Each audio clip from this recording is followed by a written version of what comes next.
people who wrote for the book, because this to me is one of the, really, it's an outstanding group of people.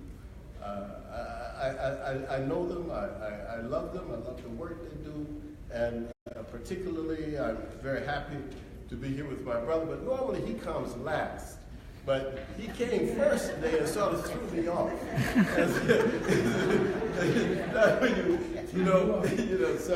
So I'm just trying to get organized here. Okay, let me start by just saying I'm really happy to be here at NCBS and to see all of you who've really come out here for this panel. And I'll take maybe just a few minutes just to sort of go over some of the main points of my presentation. I started also with the biological question and the problematics of the biological question about race, and ended up with the notion that that gene pools is probably even a better term than the question of race, and that this notion of the concentration on hair and complexion, blood types, facial features, and so forth, cannot be positively linked to the distribution of intelligence. And what Europe tried to do was to do that.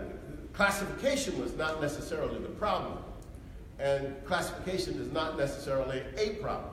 The problem was when you make classifications and then you decide that you can hierarchically say who is superior and inferior. That the problem is the ranking itself. And then not only is the ranking the problem, but the problem is also then you decide that the people who are not ranked in a superior classification should be punished, should be persecuted, should be oppressed, should be denied different privileges and advantages.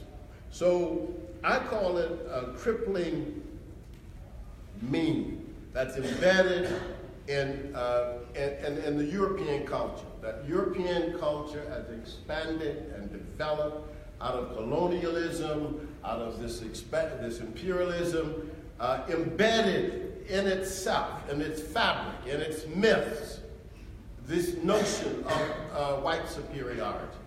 And by having this notion of white superiority, what it did was to change also the nature of discussions. So if we talk about a contemporary situation, for example, when we talk about, let's have a discussion about racism, it always turns not to racism, but to the question of race relations. Or it turns to a question of prejudice, or it turns to a question of inequality, and so forth. So these become the ways that you sidestep the fundamentally embedded notion of this mean that drives the institutionalization of power and privilege and the distribution of wealth in the society. I call this old thought. This is old thought. And when if you read my chapter, that's the way I refer to it. Because the old thought tells us that we should be concerned with questions of access, questions of privilege, and questions of opportunity. And that is okay. I mean, that's when you talk about race relations. But there's something that's more fundamental than that to me. And what is more fundamental than that is that we should also try to do what I call new thought. And new thought is active anti-racism. Active anti-racism. It's not just to say, I believe everybody's equal, but in order for us to really make a change and transformation in the world, we have to have active anti-racism. And all people who are in this discipline, in the field of Africology, ought to have a view of themselves as being active anti-racist. And that's the way I see myself. I'm an active anti-racist. I'm not just a person who is engaged in trying to discuss about access and opportunity and privilege. No, I'm an active person in the anti-racist campaign. Now, there are two things that I want to say, and I'm going to bring this really quickly to an end. First of all, is that racist societies produce racist institutions. So that's why if you have racist society, you have racist education. What we learned in South Africa, with even when you read the new book on Mangaliso Sobukwe, one of the things that he was complaining about was sending his children to school. Because if you sent your children to school in an apartheid system, they would get an apartheid education. Because apartheid system created apartheid education. If you send your children to school in a communist society, you get a communist education.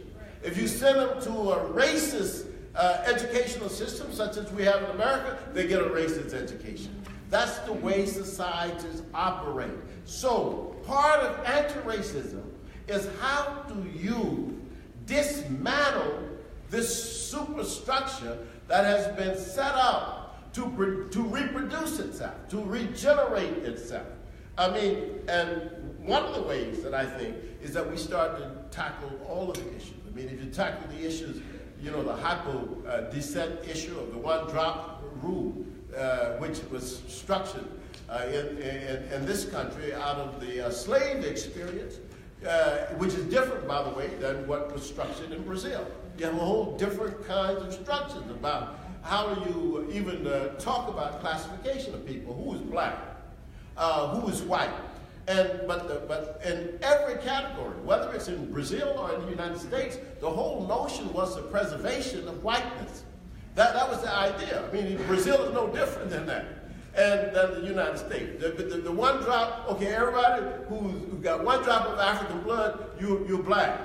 But in Brazil, they say, well, we don't go by that. We just go by color.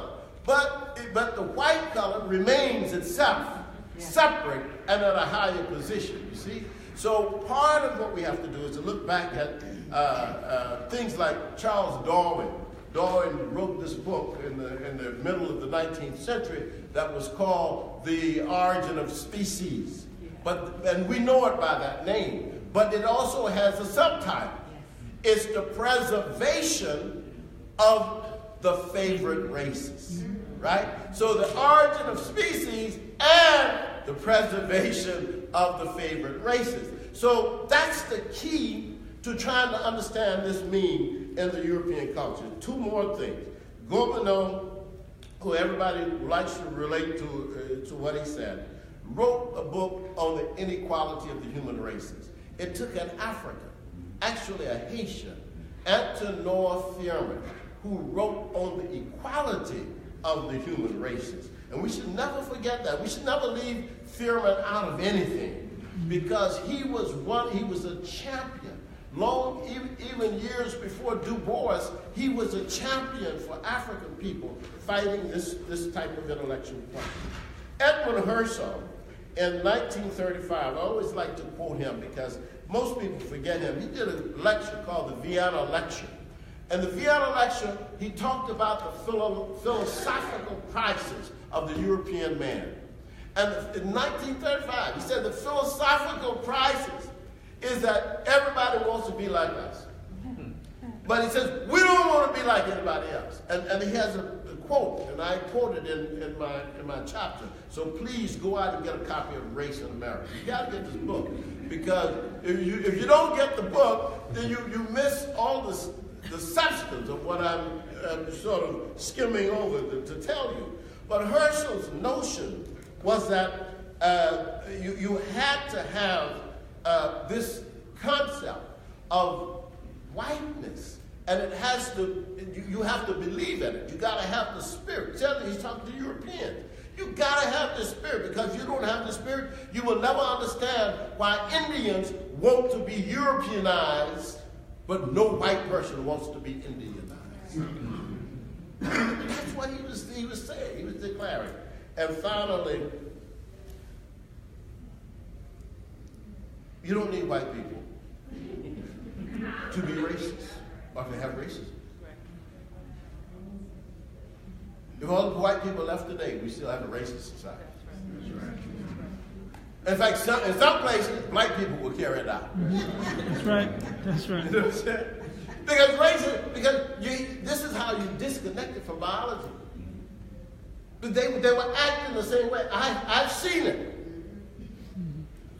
They're still, and I say this to my brother, and I love him so much because he's so clear. But you know, there are still churches with white Jesuses.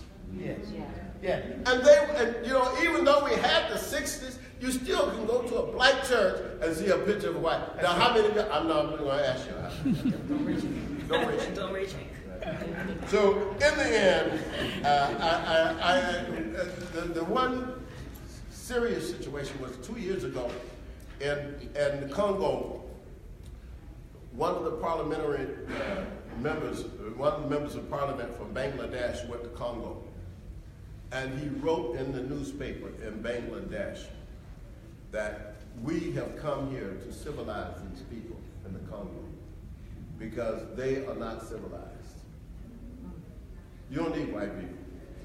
The institutions have already been set in place by white people. And they will exist, and we have to be anti-racist in order to make a dent. Thank you very much. Thank you.